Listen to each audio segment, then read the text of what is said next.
অফিসে না আসলে ব্যবস্থা নেওয়ার হুমকি, যৌথ মঞ্চের বন্ধ ব্যর্থ করতে তৎপর তৃণমূল। রাজ্য সরকারি কর্মচারীদের সংগঠনগুলি যৌথ মঞ্চের পক্ষ থেকে আগামীকাল শুক্রবার ধর্মঘটের ডাক দেওয়া হয়েছে। সেই ধর্মঘটে যাতে কোনো সরকারি কর্মী অংশ না নেয় তার জন্য বিভিন্ন অফিসে গিয়ে তৃণমূল ও দলের শ্রমিক সংগঠনের পক্ষ থেকে বিভিন্ন অফিসে গিয়ে কর্মীদের সতর্ক করে দেওয়া হচ্ছে।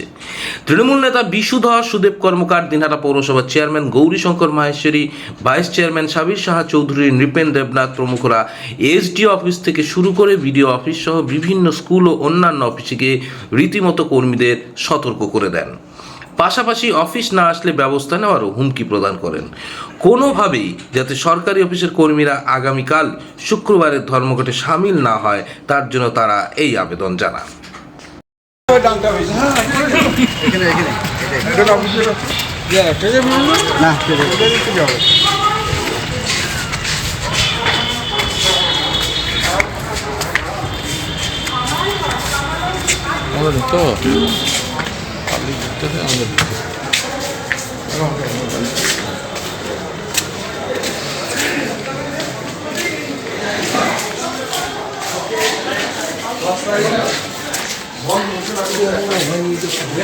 আমরা দলের পক্ষ থেকে আসছি, সরকারের পক্ষ থেকে আসছি, আমরা এই মঞ্চটা মানব এবং সবাইকে আমরা অনুরোধ করবো, বলবো তুমি বড় হিসাবে যে আমরা আসছিলাম যাতে কোনো কর্মচারী কালকে না আসে। মুখ্যমন্ত্রী নিজে অনুরোধ করছে সবাই যেন আসে, আর মুখ্যমন্ত্রী সবাইকে আবেদন করছেন, সেই আবেদনের সাড়া দিয়ে সব কর্মচারী যেন কাজ করে। কোনোভাবেই সরকারটাকে দুর্বল করবেন না, দুর্বল করার চেষ্টা করবেন না, এটা বলবেন।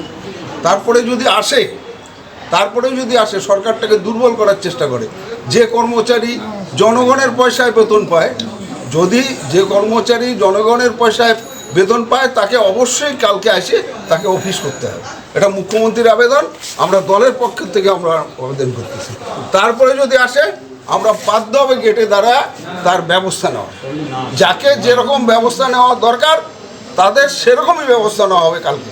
আমরা কোনো মতেই কেউ যদি অফিস না করে সেটা মানব। কালকে সম্পূর্ণ অফিস খোলা থাকবে, বড় হিসাবে তোমাকে বলি কালকে তাদের আমাদের বাধ্য হয়ে মানাইতে আমরা বাধ্য করব।